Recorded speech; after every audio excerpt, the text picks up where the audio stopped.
What's good, brother? What's good, man? Think you might need to give me a little audio for the music in my headphones. You can turn my headphones up. You said you need to turn your headphones up? Yeah, I couldn't hear any music that you just played. I saw you beeping and bopping, so I assumed that you was jamming over there. The Splashcast 36 pack that will be out on Wednesday. Welcome to Monday Night Raw pregame. How y'all doing? No. So apparently you can like add effects to your voice. So I had the echo effect on your voice. So it sounded like you were in a radio hall. Take that off. Fine. Don't this Norwood sauce here, baby. These vocals is blessed by the gods. We don't need no extras, no auto tunes, no echoes. None of that. Yeah. One of a kind, some say. Yeah, man, but y'all know what it is, man. Episode 93 of the Splashcast Monday Night Raw. We appreciate y'all for tuning in. Y'all know what it is. We always do the Around the League edition on Monday. We do the pregame, and then we do the actual podcast. We got a few things we're going to talk about today in the pregame. Let's just go ahead and get started, man. I'm gonna start out with, it's nice weather outside, and every time I see nice weather outside, it reminds me of field day. This is the greatest field day obstacle course I've ever seen in my life. Yes, my man's agility, number one, is unprecedented. Big boy moving, ain't he? With the glasses, moving. Though. That is your lateral future movement. I'm talking about. He's got everything. That is your future defensive tackle or offensive pulling guard right there. Aaron Donald right there. He is. I mean, he's moving too. So the thing about this is how did they? Is this just a facility, or is this at the school, or did they take a field trip to this? All schools should have American Ninja Warrior for children. Man, this is awesome. Good, you're right. American Ninja Warrior. This is this is where you're a little off there, player. But this is all the skills you need for survival. Run, jump, climb, throw. The only thing you didn't do is throw hands. That's the only thing you didn't do. Like on Gladiators. Moving. Like on Gladiators. I would die right there. You got to drag me from under there. You can't bear crawl? No. That was nothing but a bear crawl. We had to do that. You know what? I would pay good money to see you do this right now. Oh, you talking about right now? Oh yeah, no. I thought you meant right now. Yeah, I want you to hop your ass out here and do this. Oh, well, I'm gonna let you. I'll let you know. I'll let you know right when I would have given up. At the beginning, as soon as you told me to crawl up under that right there. I see right there. If I would have made it, I would have made it all the way there and hit my head on that. Yeah, I would have high knee. Yeah, you got a high knee that. But that's tough, man. And my man was throwing strikes. No, for the first two. Then he hit the batter. I would have been trying to throw two at a time. I would have tried to cheat or something. I'm so tired at this point. That's not really cheating. But look at him. That's what I wanted to see. So for those that are listening and not watching, we are watching a little boy or a classmate and his classmate compete in like American Ninja Warrior for kids. And he is moving. And he's definitely a catcher. He definitely plays baseball because I think this is in Mexico. So he's definitely a catcher. And is this Mike Piazza Jr.? No. Also, ma'am, you are not surviving. Yadier Molina Jr. You said, I don't watch that. You're not surviving. I don't know what happened to you when we turned. Well, she was last. She was just last right there. Yeah, she must not be able to throw. That ain't your ministry. 6 or 7 of them. It's unfortunate. Speaking of baseball, man. So look, on the SEC network, the catcher was upset after extremely unhappy after an Ole Miss batter watched the home run go out of the stadium. Was big mad. And here's the thing. He crushed it though. If you mad, wait. And look, and then I'm gonna look at him. And I stood there and let you know to hold that L. And my whole team out there with you. That's what I like. That's one thing I like about baseball. Now we'll get back to that. See, he looked at it and watched it. This is disrespectful. To hit the home run and stand in the batter's box like, bro, I have no need to run. Also, you better pray to God that this is a home run. Otherwise, everybody is going to hate. Give you the Ronald Acuna treatment. Go ahead and sit you down for a game. That thing, you knew it. Hey, bro. Somebody else gonna get that ball, my guy. Bro, he hit that out the stadium. That's why he stood there. When you hit the ball hard enough to where you hit it out the stadium. Yeah, that's Steph Curry right there. I can shoot and run on down the court because I know it. That was going in. Yeah, I like this. And catcher, there is one person you can be mad at. You know who that person is? It's the pitcher. He threw the strike to send it on out of there. Or you can just be mad. I'm about to say, you can be mad at you. The one called the fastball. Should have called the slider. Yeah. So whatever that was, don't tell him don't never throw that pitch again. What I like about this in baseball, I said it earlier. I think baseball may be the only sport where, like, no matter your background, your color, who you are in today's baseball, look at the whole team. They playing for Ole Miss. That has its own story in itself. The whole team was ready to fight. Whole team. Didn't matter his color. White, black. Baseball. That game, the color is the jersey. The color is the jersey. If you got on another jersey, I dare you to say something to my teammate. And they be ready to fight. Oh, yeah. It'd be Trump supporters. And they allow them to fight. We're not going to get into the reasons they allow them to fight. But fighting is a part of baseball. And you didn't even want, boy, I'm going to tell you right here, when he has something to say to that catcher, you don't want me to have that moment. Shout out to the umpire for letting them do that without, getting in the way. He made sure the catcher didn't walk over there. But I mean, speaking of, like, if you don't like him, stop him. This was hilarious to me. Rudy Gobert was like two of my favorite fighters of all time. Let's go. I got Cyril, though. That was at 12:48 a.m. So John Bones Jones makes his return to the UFC ring after 3 years. He is regarded as... I never know when he's eligible. I think he became eligible last year. And I think everything... Well, we'll get to that. He made his return. He's regarded as the greatest UFC fighter of all... Well, the most talented. I won't say greatest because he keeps getting kicked out of the UFC. He wins. The only person that he's fighting him is himself, clearly. He wins every time. But he had never moved up to heavyweight. He gained 40 pounds. 40 pounds. Moved up to heavyweight and beat Cyril. The funny thing about this is Rudy Gobert said, two of my favorite fighters, let's watch this. The fight started at 12:48 a.m. because, of course, they had the undercard and everything. By 12:53, the fight was over. The rounds are 5-minute rounds. And at 12:48, they were touching gloves. They weren't, like, actually fighting. They were still, like, he beat him in 3 minutes. This is the reason that pay-per-view is robbery. It is no way I didn't pay $50, $100, God forbid, the people who bought tickets. Spent plenty of money to watch that man beat him in a few short minutes. I want my money back. Or he got to fight somebody else. Find the second best fighter in this room, and they got to fight next. And he beat them too quick. He got to beat somebody else. But no, somebody going to get whooped. Not USA, what is it, the Contender? Where they had him fight like 3-4 times in one day. Tonight. Because he whooped him way too fast. He didn't even really punch him. He just choked him out. He's like, all right, it's over. And it's interesting you say go ahead and fight the next best fighter. I mean, the next best fighter is Francis Ngannou. But he no longer wants to fight. He's no longer under contract with the UFC because they only offered him like $7 million. And he was like, I can go box as an undercard or go box as a novelty boxer like the guy that lost and make that much money easily. I make 3 times more. And people want to see that. And he probably won't lose.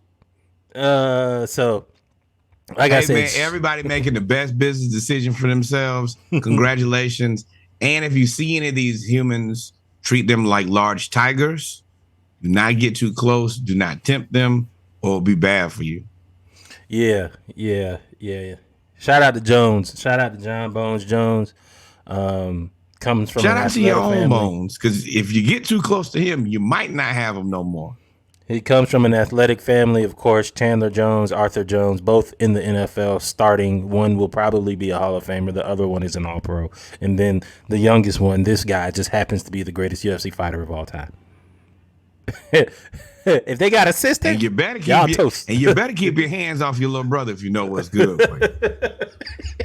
That NFL is cool. Them weightlifting muscles.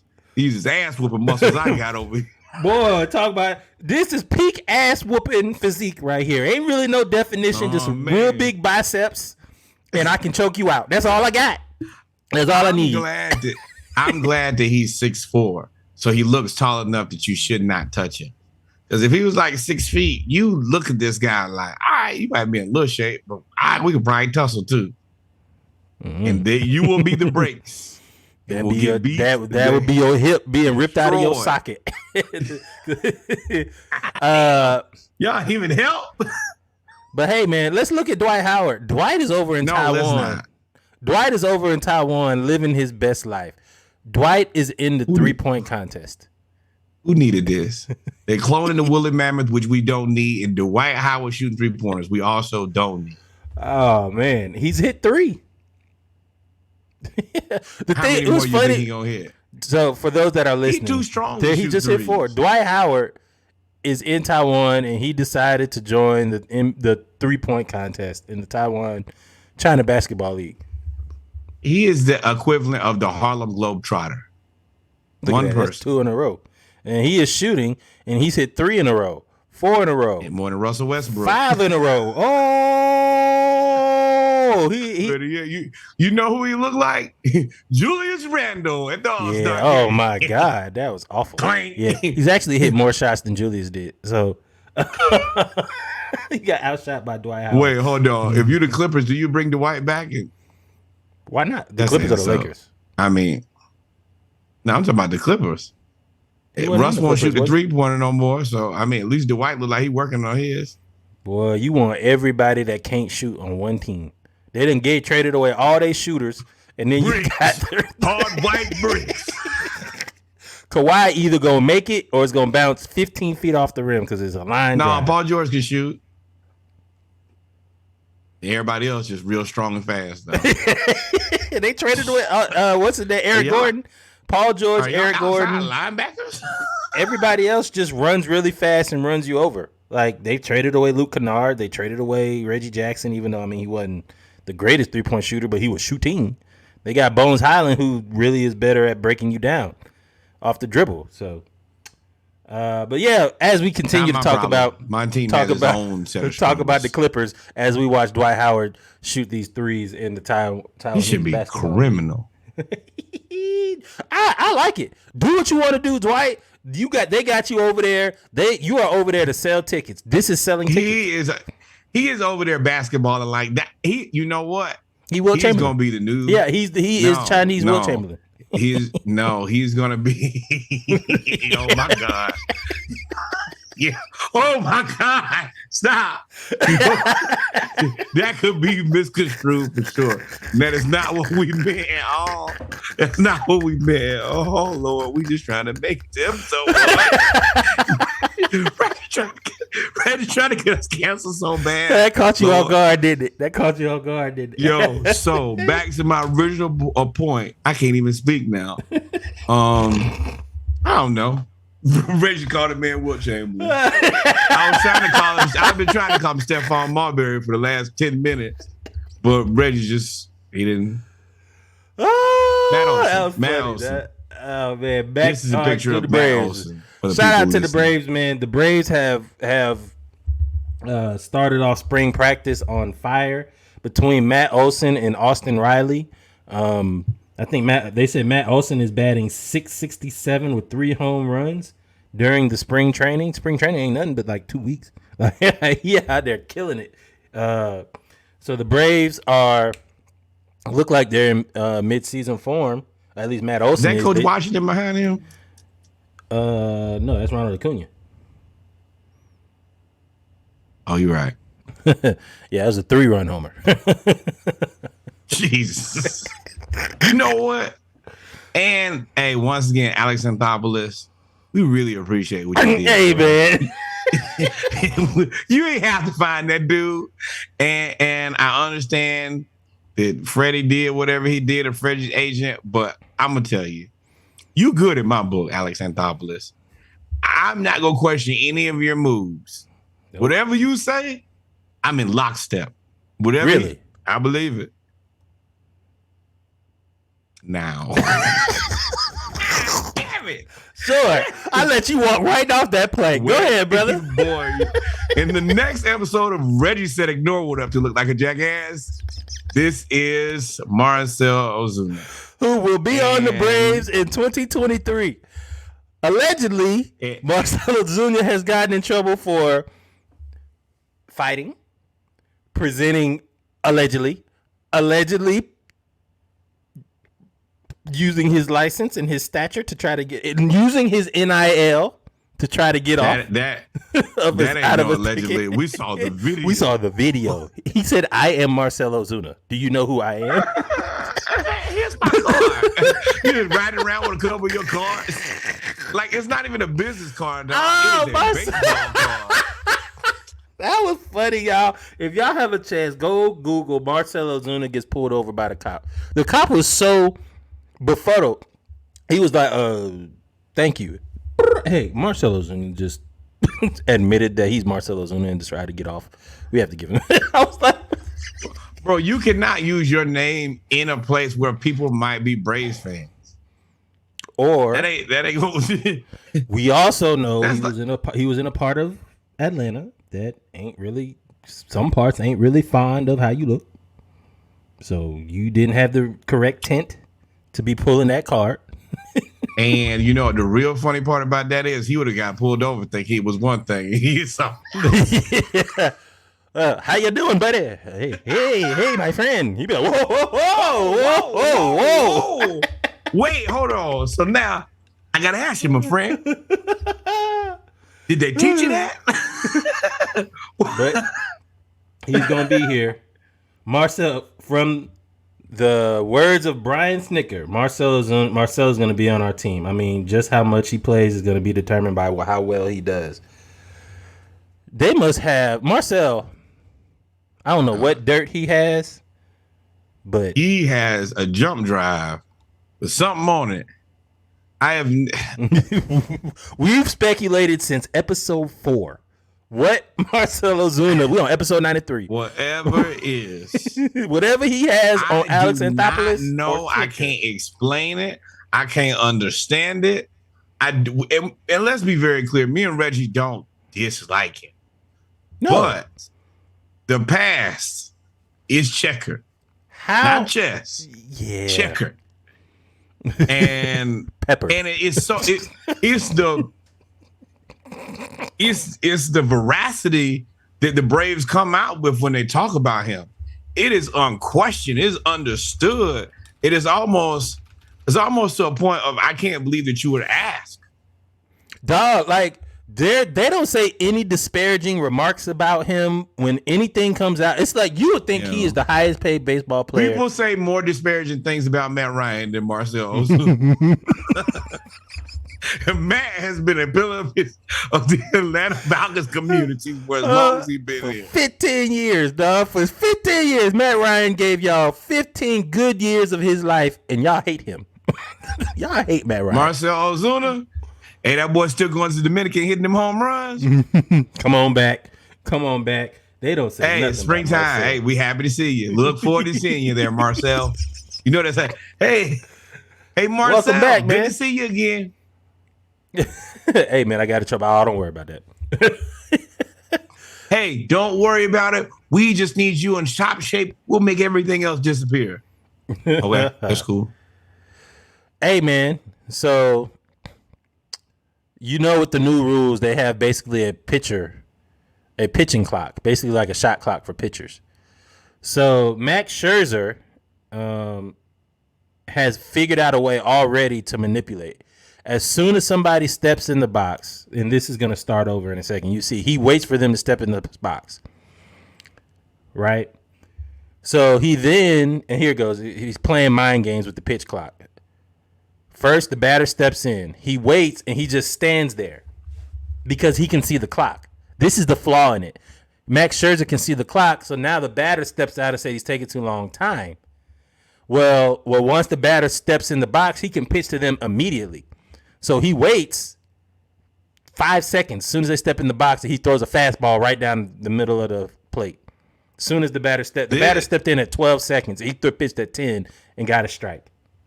This is where things like statistics are going to come into play. They're going to start playing games. And as a batter, you're going to have to start figuring out a way to play back. Like, this is ultimate gamesmanship.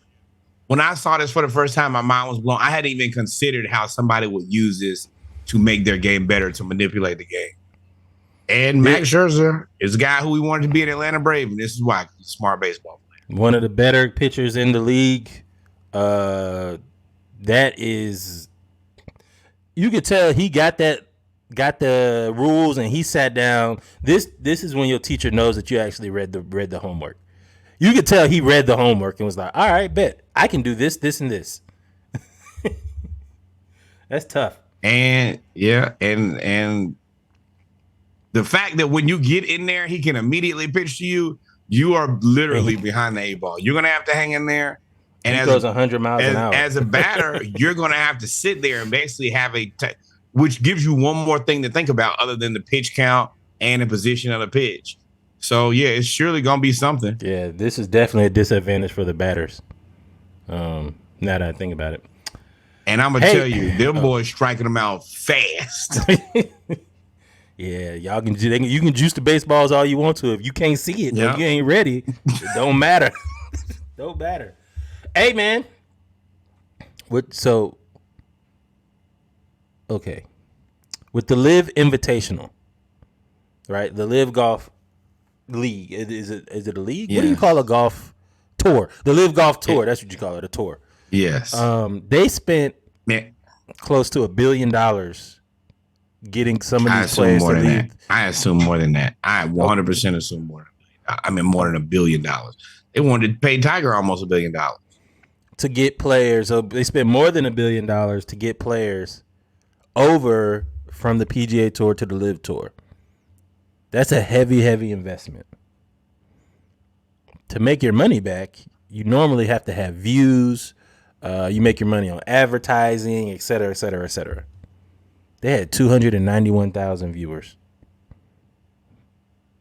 I don't know what the loss is on that, but these people not worried about that. That's not a loss to them. Remember who is funding this? It's still a loss. You didn't make any, but you didn't make any money. You don't make money. It's a big loss, but to those investors, it's a drop in the bucket. I do have serious questions of who is really the Live Golf Tour, Live Golf Invitational. Who is their demographic? I don't know if they thought of that. You really actually, to me, you know what? This is the PGA Tour flexing their muscle. You saw no advertising for this. What you mean? No, they're in direct competition. That's like WCW versus WWE.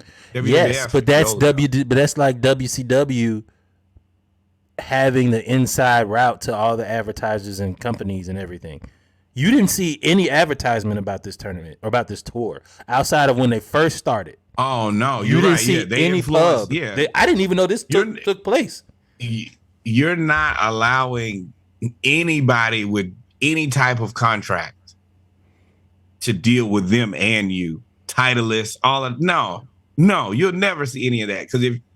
And the other part about this is, which is the biggest part about this whole situation, is its investors are Middle Eastern. Mm-hmm. You know that the people who you want to watch this are Bible Belt members. You know that is going to be in direct conflict with their beliefs. I don't know how this works. this. I don't know who spends the money unless you're just looking for. Yeah, it's tricky to find the people who are gonna pay for this and watch this. But I think that the people who invested the money, they have so much money, they'll yeah. I mean, kind of figure it out. The loss doesn't matter, but the loss is there. Yeah. They're just like, yes. I mean, we supplied literally everybody in the earth with a vital fossil fuel. So I mean, we gonna make the money back.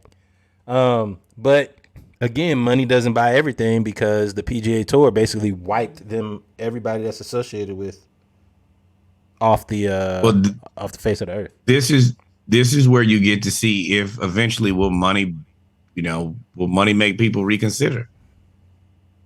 I doubt it. Because eventually, I mean, if they come back again and be like, all right, well, now I got a bigger bag, somebody might, But at what point? So you already said they spent closer. I didn't mean to go this far into the deep dive, but I mean, we're here. You already spent 1 point something billion dollars. Let's say 1.5. Just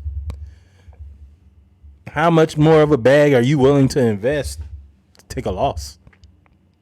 Oh man, if we each have 500, if we each have a couple $100 billion, we'll do this again a few more times. Yeah. The people who we're talking about legitimately are the equivalent of just printing money.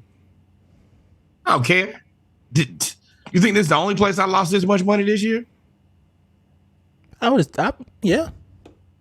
I wouldn't think you would lose billions of dollars, or you would lose $750 million if at last time I checked, Reggie, your truck used gas and my car does too. I mean, you still lose money. But anyway, I got somewhere to go get some from though. What is that? Getting $87,000 a day? That's what that is. Yeah, exactly. Yeah, go ahead. What? Go ahead, man. Y'all got it. Try it again. Next time. Fireworks. But with that being said, ladies and gentlemen, we come to the end of the pregame of episode 93 of the Splash Cast. We are now going to get ready for the main event, so to speak. I was just getting into my groove. HBCU basketball and football segments where we're going to talk about a few things. Of course, we always start out with HBCU news around the culture. Y'all stay tuned as we listen to now that I understand that y'all didn't hear the music the first time, we'll listen to Larry June again. We'll be right back. I was definitely going to be like, hey, brother, give me a little bit of that Larry June on the way out. We'll be right back. Y'all stay tuned.